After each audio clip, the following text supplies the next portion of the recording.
So Falconer, welcome. Thank you, Chair. Would you like to move your bill?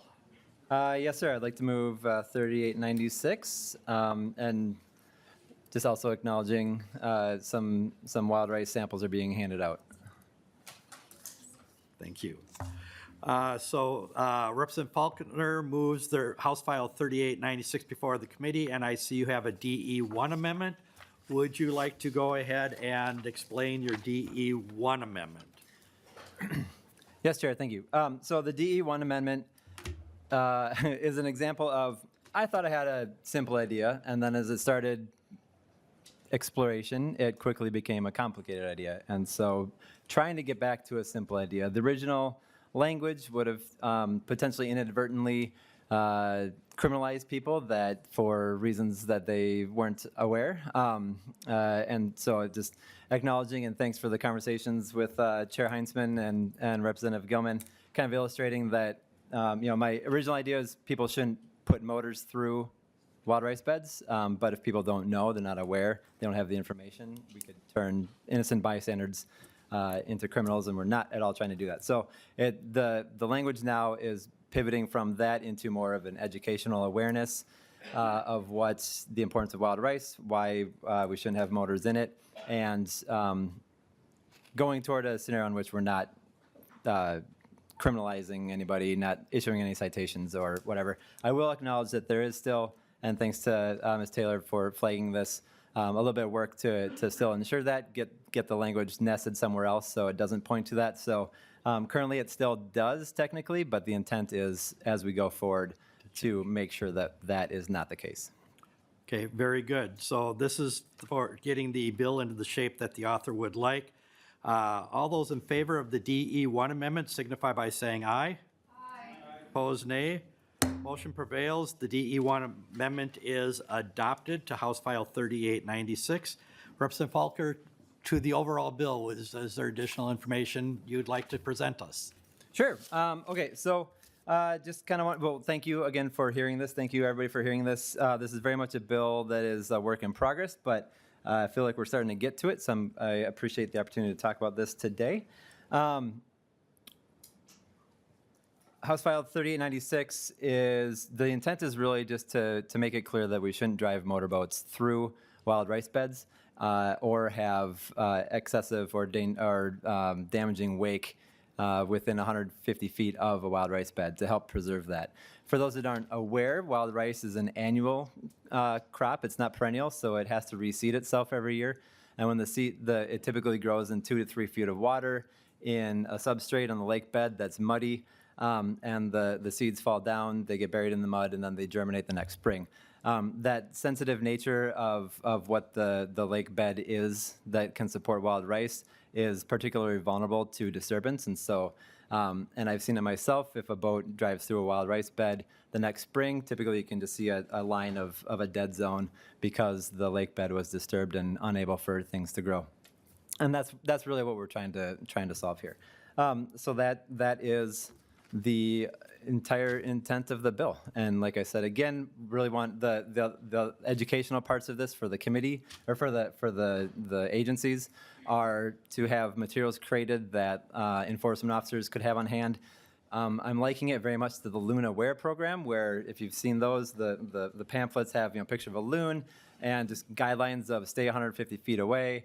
If they're nesting on shore, a little bit even further, and if you are within proximity, to slow down, go around, and avoid. And so it's kind of that sort of informational awareness that we want to make sure that boaters, who I know want to be responsible and not damage the surrounding environment, just have that information, that awareness, so that when they are out near wild rice, that they're aware, they know what it looks like, and to do as best as they can to avoid any degradation or damage.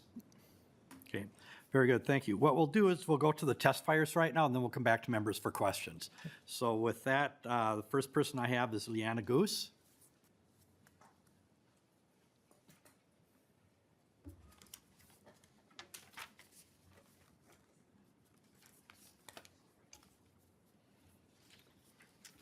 Good afternoon and welcome to the committee. Thank you for taking the time to be here. Please go ahead and introduce yourself, who you may be with, and then please start your testimony. Thank you. Buju Nindanawe Magnadug, Makakakwe Nindijanakas, Makwenidudame, Gasaga, Squajamekag Nindunjabab. Hello, my relatives. My name is Leanna Goose. My clan is Bear. I am from Leech Lake Nation. I am an Anishinaabe mother, organizer, and co-facilitator of the Rise and Repair Alliance space. I am using Anishinaabe Moan today to show that there are multiple cultures here in Minnesota that exist, and all of the legislative actions that we brought forward this year are aimed at creating a respectful coexistence across two cultures. This bill is not a call to end boating, but it is a call for responsible boating practices. I wouldn't drive my car through a farmer's cornfield to get to a blueberry patch, because I respect that as a food source.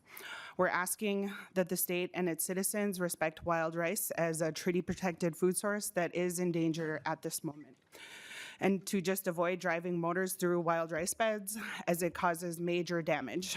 This is not a big ask, and I would just like to put things in perspective for our legislators today.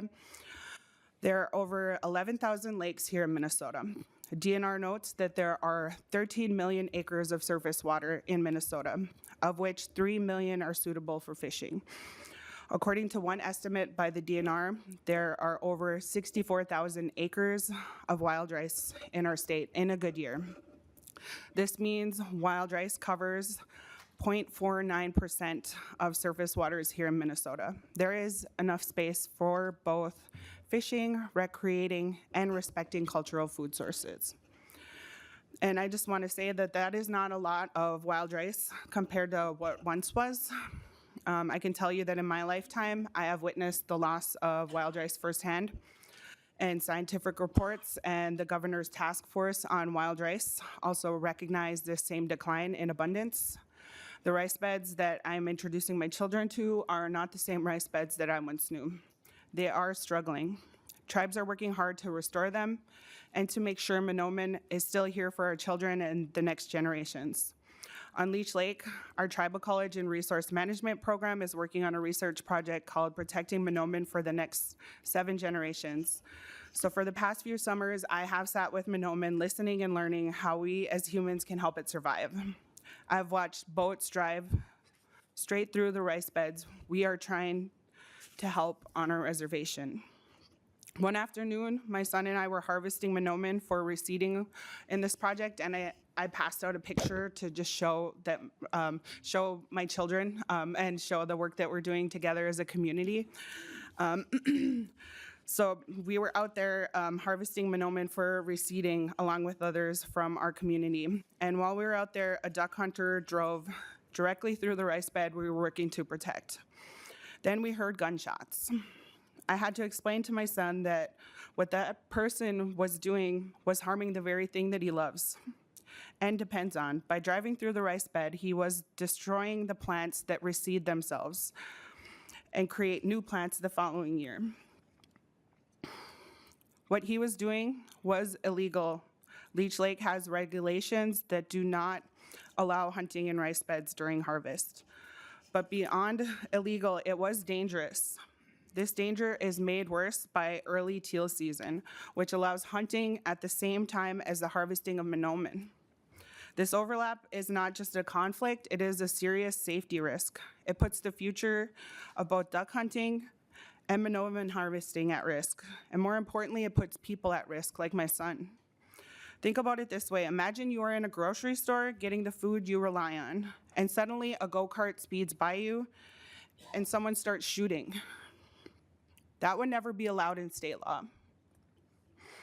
It would never be considered acceptable. So why is it here? When my son and I are gathering food, we shouldn't have to worry about getting hurt by irresponsible boating practices or getting shot. That day, my son told me, "Mom, I love Minoman." And I told him, "Me too." That is what we mean when we say Minoman is our relative. We love it like a brother or a sister or a kid. Right now, tribes are working to bring back a relative that is struggling to survive. At the same time, the state allows that work to be undone. We are asking that these changes happen in a good way through educational and this good neighbor statute. which does not aim to create any fines. It just asks that boaters be good neighbors to Monoman and that we respect one another's cultures here in Minnesota. We are good neighbors to the boaters, and we are asking that they just be good neighbors to us. Monoman is a treaty-protected food, and treaty rights are the supreme law of the land underneath the United States Constitution. We cannot prioritize one way of life over another. When that happens, it becomes environmental racism. There is enough room for all of us to share these waters safely and respectfully. Protecting wild rice is not just about protecting one culture. It is about protecting our waters for everyone. Monoman helps keep our waters healthy. It absorbs excess nutrients, improves water quality, and provides food and habitat for fish, ducks, and more than 17 species listed by the Minnesota DNR as species of greatest conservation need. When we protect Monoman, we protect everything connected to it, including each other. Please work to pass House File 3896 today. Miigwech Bizendawi. Thank you all for listening. Thank you for your testimony today. Next, I have Lieutenant Colonel Robert Gorchecki. Thank you. Welcome to the committee. Please introduce yourself and begin your testimony. Thank you, Mr. Chair, and members of the committee. I'll keep my comments brief. For the record, I'm Lieutenant Colonel Robert Gorecki, Assistant Director of Enforcement for the Minnesota DNR. The DNR truly appreciates the authors and others' efforts to protect wild rice across the state, particularly with educating the public on what wild rice looks like and its importance. However, the DNR has concerns with this bill in its current form. We have been talking with the author of the bill, and we recognize that there's still operational and administrative work that still needs to be done. This includes the DE1 amendment and our concerns with some of the language, including the legal definition of what uncultivated wild rice bed is and potential enforcement actions for the violations. We are committed to continuing to work with all interested parties on ways to protect wild rice in public waters while still balancing responsible recreational boating and natural resource use for all Minnesotans. And with that, I'll stand for any questions. Thank you. Is there anyone else in the audience that would like to testify for or against the bill? Welcome to the committee. Please come to the table. Please introduce yourself and then begin your testimony. Sure. Thank you, Chair and members of the committee. I'll be really brief. My name is Evan Mulholland. I'm a lawyer at the Minnesota Center for Environmental Advocacy, and I'm here in support of this bill. Our organization is in support of this bill, and we stand with the Rise and Repair Alliance here in support of this bill. I hope that we can continue to work with the author and get this done, and I ask for all of your support. I think this is an opportunity for all Minnesotans to really encourage responsibility and responsible treatment of wild rice. It's not just a thing, it's a being, and we need to be responsible for each other and for all the beings here. So that's the end of my testimony. Thank you very much. Thank you for taking the time to be here and for your testimony. Is there, I see somebody else. Thank you. Thank you for taking the time to come to the committee today. Please go ahead and introduce yourself and begin your testimony. Hi, Bonjour, everyone. Makade Makwen Dudum, and Anishinaabe and Dunjaba, Mikanakuji and Iniweg, Gina Peltier and Dijnakash. And so my name is Gina Peltier. I'm with the Rise and Repair Alliance, and I'm testifying in support of this bill. I'm here to let you all know, for those who don't, the Anishinaabe have harvested wild rice for thousands of years in a very respectable manner. We would use our canoes and a push-pole to gently guide us through these wild rice water lake beds. And for thousands of years, the rice have thrived and have helped us thrive. And when we're out there, we harvest it in a very respectable way. We have our knockers and our pullers, and when we pull in and gently knock the rice off, we say, "Chi miigwech Manuman," thank you so much, Manuman. And so as we've been capable to have these respectable relationships with a thriving food source that helps us all be healthy, we are capable of doing it today. And so with this bill, I really hope that we can use this as a starting point to really help us show our communities how serious we are about protecting not only wild rice, but each other, because this is something that can help not only our health, but our economy here in Minnesota. And so I want to thank you all. And another thing, when we are out harvesting, and so I'm from Turtle Mountain, that's over in North Dakota, but we are sister tribes with Red Lake. My grandparents were able to harvest wild rice. My father, my uncles, and aunties have not been able to because of the disappearance of it. When my relatives invited me over to harvest with them, the first time, even though I was so sore, it was so healing. And as you all know, doing this work is so stressful. Every time harvest season starts, I look forward to it because it rejuvenates me. And I've seen so many people come out and say the same thing. And so months beforehand, I exercise and get into the mood. I'm really hoping we can find opportunity this fall to have you guys come out and harvest with us and really experience how respectful and healing that process can be. So hit us up if you guys want to come out. We'll most definitely have you guys come out, feed you, and show you how beautiful it is. Thank you so much. Thank you, Ms. Peltier. Appreciate that. Is there anyone else that would like to testify? Not seeing anyone else, we will move to questions from members. First is Representative Gilman. Thank you, Chair. And so I have a few questions, a couple comments. So thank you for having a conversation on the House floor about this. I did go back to my district and have some conversations with local farmers, and I'm curious about a couple things. I've heard things like wild rice is in danger. It's a being. I've heard the words environmental racism, and I'm just curious: is it the boats? Is it the watercrafts that are causing some of these things to happen? You said that you've seen a strip or a line through it. I think of, like, for example, the hooded McGanns or different types of ducks.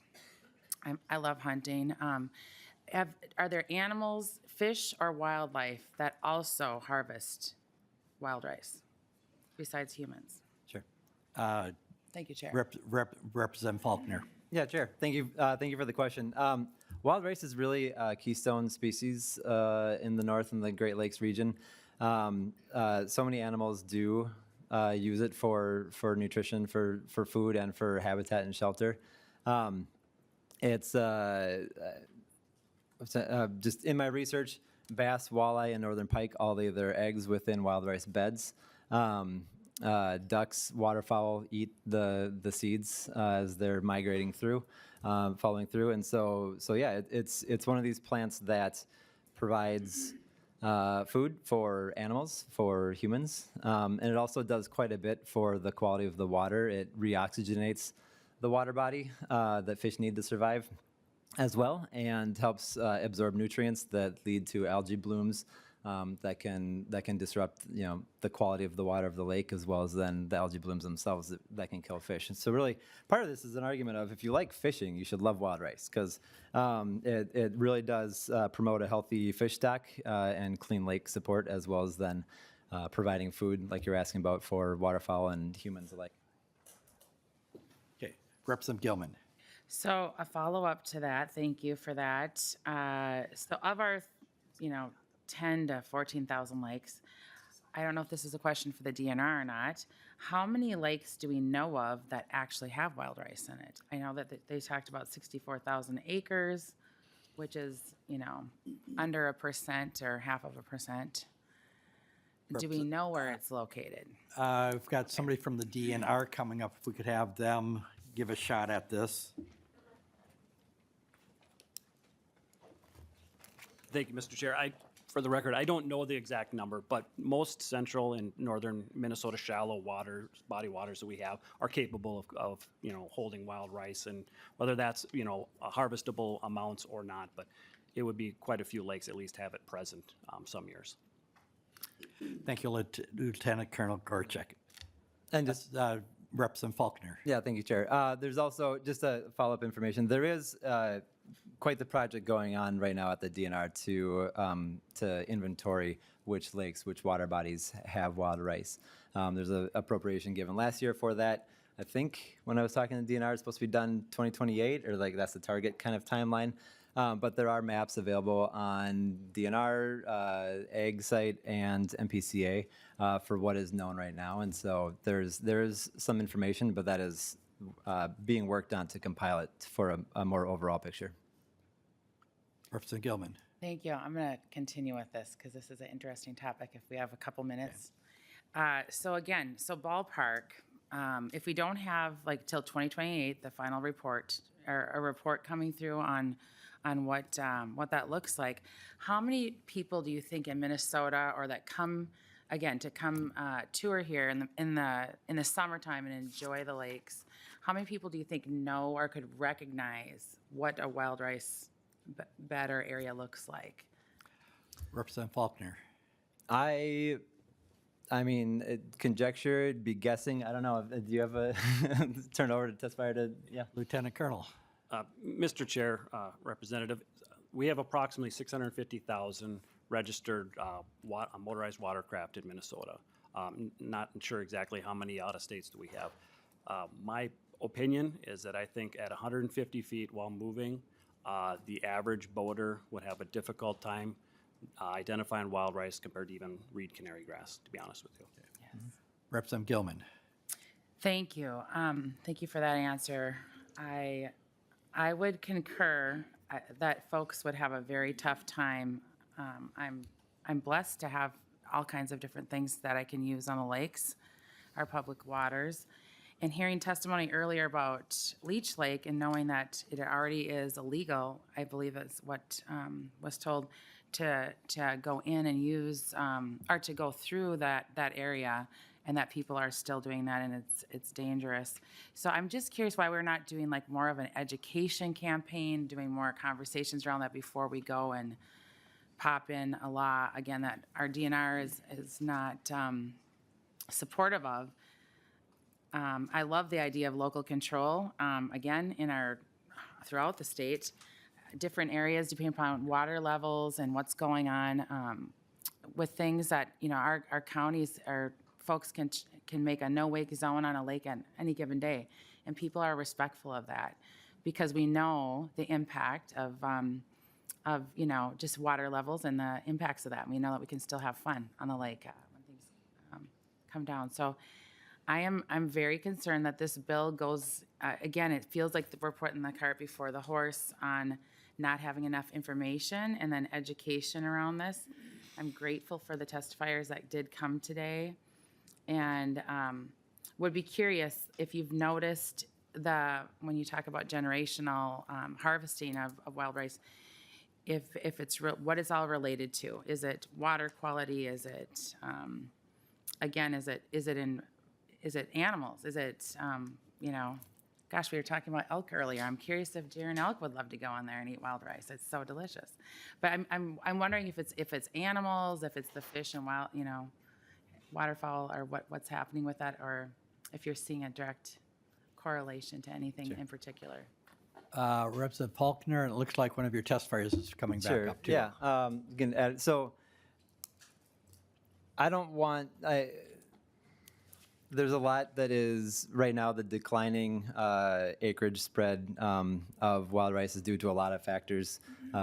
Climate change, the agricultural runoff, water levels changing due to 100-year events of rainstorms that are occurring much more frequently these days. There's a lot of different factors, and this is just one of them that could potentially hurt specific areas, but it is also one that should be, when you compare it to climate change, a lot more easy to fix, and that's why also to address the other point you made, this bill, from its original incarnation to now the DE1 is really focusing into educational public awareness sort of bill, and that this is something that we're trying to do. We're not trying to criminalize. We're not trying to make sure that people that don't know they get inadvertently cited. So I feel like that's where we're trying to go with this.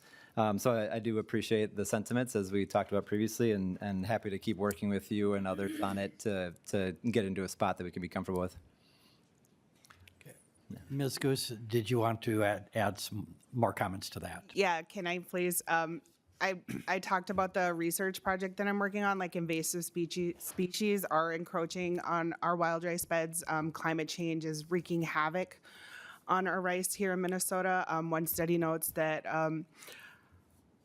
wild rice available for off-reservation harvest is decreasing by 5 to 7% annually in some places in the Great Lakes region. So that is a really, really scary number to me. If you look out 2 generations, like we could be at risk of losing Monoman if we don't do anything differently. So I just wanted to bring forward that fact that like this plant is struggling, and it's because of humans, and we have the ability to fix this problem, and we can choose that good path, Minnow B'Monteziwin. So I just wanted to put that out there, and this is mainly an educational statute, as Falconer explained, and it's my understanding that like the DNR is interested in doing education too, so maybe these things can coincide. I know that it takes often years to pass a bill, so maybe the education plan can go alongside with the work that we're doing here. But yeah, I appreciate all your good questions, and I just wanted to add to that. Miigwech. Thank you. Okay, next I have Representative Finke. Thank you, Mr. Chair. Thank you, Representative Falconer, for your bill and all of the testifiers who came to testify at the Capitol today. I just want to respond first to some of Representative Gilman's comments or questions. You know, we don't have to scratch our heads about why habitat loss is a crisis. Habitat loss is a crisis because of human development, because of agriculture, because of climate change.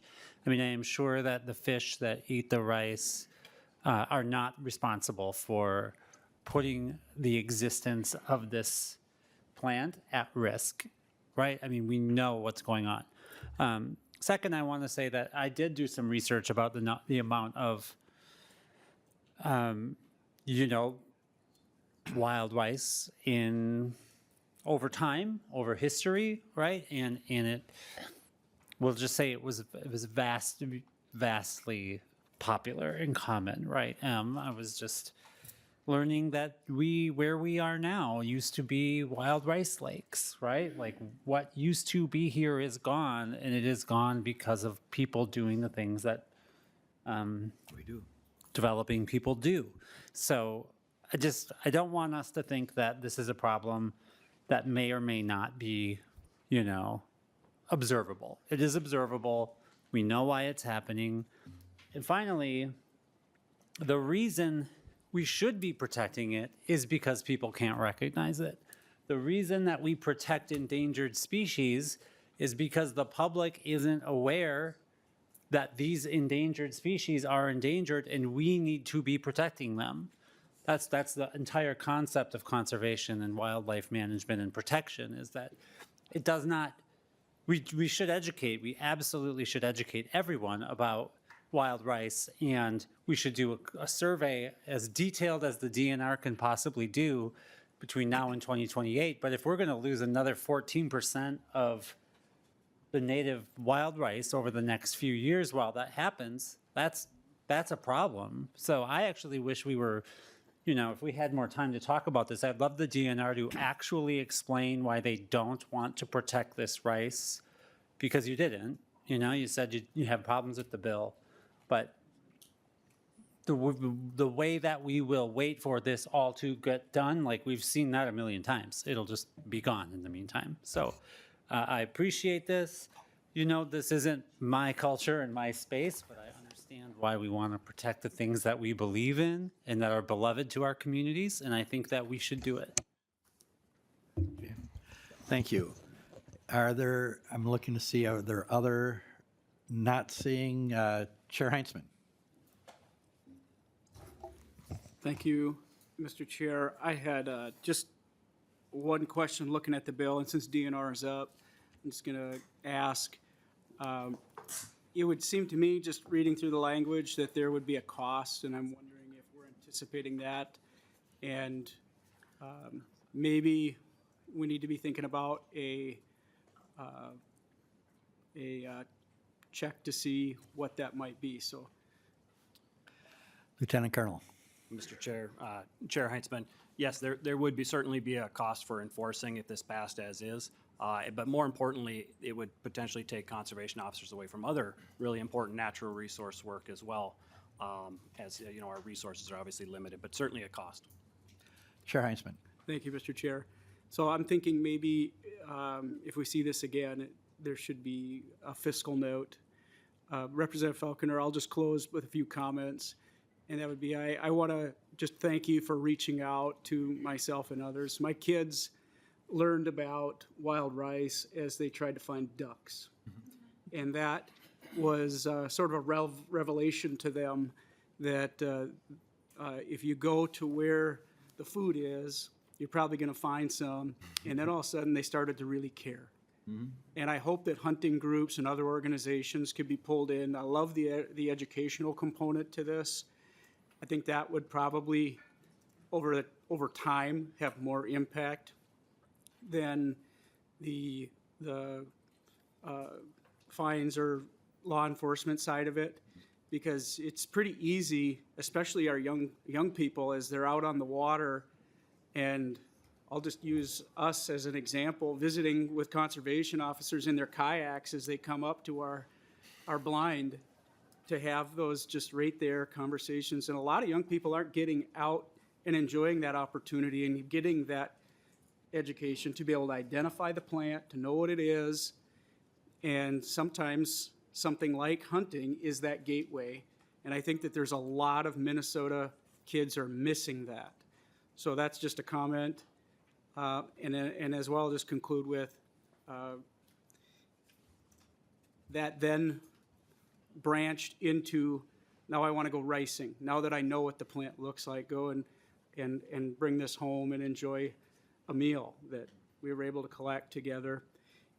There's so much here, along with potentially, I think, collaboration in a bipartisan way to make it easier to introduce wild rice in places where it could be successful. And I've seen places like that all over my own district, and it's pretty complicated, and we're going to need help with that. So the educational component, along with looking for easy steps for people to then be a part of making sure that there's more. So good hearing. Thank you, Mr. Chair. Thank you, Representative Falconer. And I'll leave it there. Thank you, Chair Heinzman. Representative Falconer, thank you for bringing the bill forward. This is important to get this conversation going. As you're hearing, this is a bipartisan thing where we're looking at, we want to protect and grow wild rice for the future. I appreciate the work that you're doing on it. Look forward to you continue doing the work and engaging folks on all sides. We'll look forward to the opportunity to have more discussions on this as we move forward. With that, are there any final comments you'd like to make on your bill? I mean, there's a lot. I love wild rice. I just think that it's just really cool that we have this plant, that we have a food you can find in the grocery store on the shelf right now. That's the exact same thing as it was 1,000 years ago. It hasn't been genetically modified.